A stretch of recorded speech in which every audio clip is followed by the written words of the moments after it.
మాజీ మంత్రి జోగి రమేష్ కుటుంబం చుట్టూ ఉచ్చు బిగుస్తుంది. మొన్న అగ్రిగోల్డ్ కేసులో ఆయన కుమారుడు జోగి రాజీవ్ ను ఏసీబీ అరెస్ట్ చేస్తే తాజాగా చంద్రబాబు ఇంటిపై దాడి కేసులో సిఐడి పోలీసుల ఎదుట విచారణకు హాజరయ్యారు జోగి రమేష్. ఇప్పటికే 3 సార్లు విచారణకు హాజరు కావాలని పోలీసులు నోటీసులు జారీ చేసినా విచారణకు మాత్రం హాజరు కాలేదు. తాజాగా మంగళగిరిలోని డీఎస్పీ కార్యాలయంలో విచారణకు న్యాయవాదులతో కలిసి హాజరయ్యారు. తాను ఏ తప్పు చేయలేదని నిరసన తెలపడానికి మాత్రమే వెళ్లానని జోగి రమేష్ చెప్పినట్లుగా తెలుస్తోంది.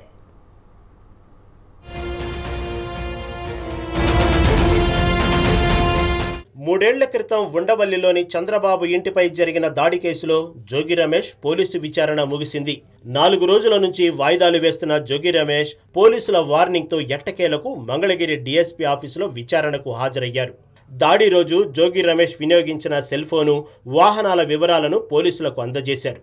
చంద్రబాబు ఇంటికి తాను నిరసన తెలియజేసేందుకు వెళ్లాను తప్ప ఎలాంటి దాడికి యత్నించలేదని విచారణ ముందు జోగి రమేష్ చెప్పారు.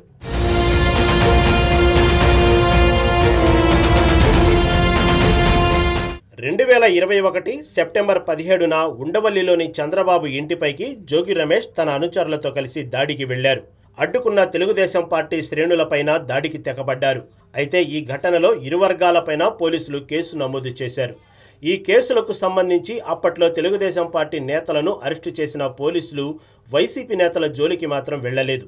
దీంతో ఏపీలో కూటమి ప్రభుత్వం అధికారంలోకి రావడంతో ఈ కేసు విచారణ తిరిగి ప్రారంభమైంది.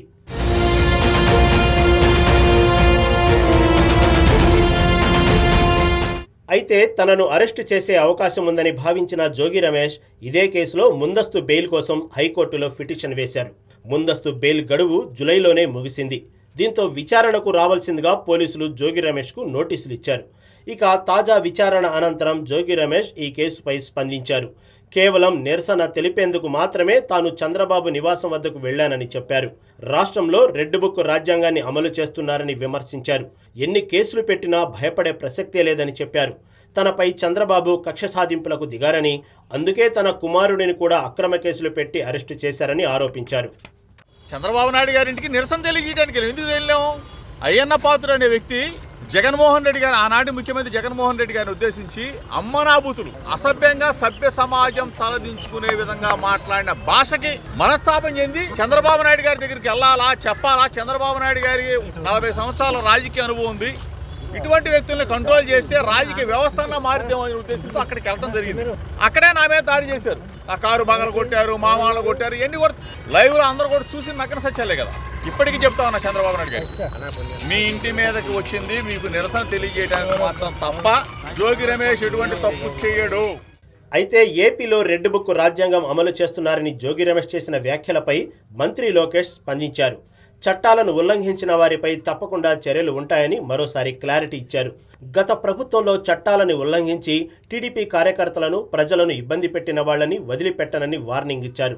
మంత్రి జోగి రమేష్ కుమారుడు అగ్రిగోల్డ్ భూముల పత్రాలను ఫేక్ డాక్యుమెంట్ సృష్టించి ఆ భూములను అమ్మేశారని, అలాంటి వాళ్లపై ప్రభుత్వం చర్యలు తీసుకోకూడదా అని ప్రశ్నించారు.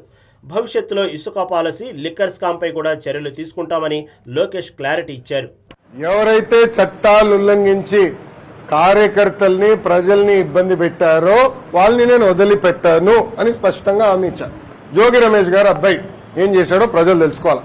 అగ్రిగోల్డ్ భూమి పత్రాలు తీసుకుని ఫేక్ పత్రాలు సృష్టించి అతని పేరుపై ట్రాన్స్ఫర్ చేసుకుని అమ్మేశాడు. అగ్రిగోల్డ్ బాధితులు చాలా మంది ఇప్పటికీ ఇబ్బంది పడుతున్నారు. వాళ్ళకి రావాల్సిన డబ్బులు ఇంకా చాలా ఉన్నాయి. అంటే యాక్షన్ తీసుకోకూడదా? తెలుగుదేశం, జనసేన, భారతీయ జనతా పార్టీ ప్రభుత్వం రేపు లిక్కర్లో కూడా యాక్షన్ తీసుకుంటాం, ఇసుక దండాల్లో కూడా యాక్షన్ తీసుకుంటాం. అంటే అడ్డగోలుగా ప్రజల భూమి దోచేసినా మేమేం పట్టించుకోకూడదా? మేము ఆనాడు హామీ ఇచ్చా, ఊరూరు మాట్లాడా ఎర్ర బుక్ గురించి. ఎవరైతే చట్టాన్ని ఉల్లంఘించారో వాళ్ళని నేను వదిలిపెట్టే ప్రసక్తే ఉండదు అని నేను ఊరూరు మాట్లాడాను స్వామి. మొత్తానికి అధికారంలో ఉన్నప్పుడు జోగి రమేష్ వ్యవహార శైలే ఇప్పుడు మొత్తం ఆయన కుటుంబాన్ని ఇరకాటంలోకి పడేసినట్లు కనిపిస్తోంది. అటు కూటమి ప్రభుత్వం కూడా పూర్తి ఆధారాలు దొరికిన తర్వాతనే అరెస్టుల జోలికి వెళ్తున్నట్లు తెలుస్తోంది. మరి అటు అగ్రిగోల్డ్ కేసు, ఇటు చంద్రబాబు ఇంటిపై దాడి కేసులో ఏం జరుగుతుందో వేచి చూడాలి.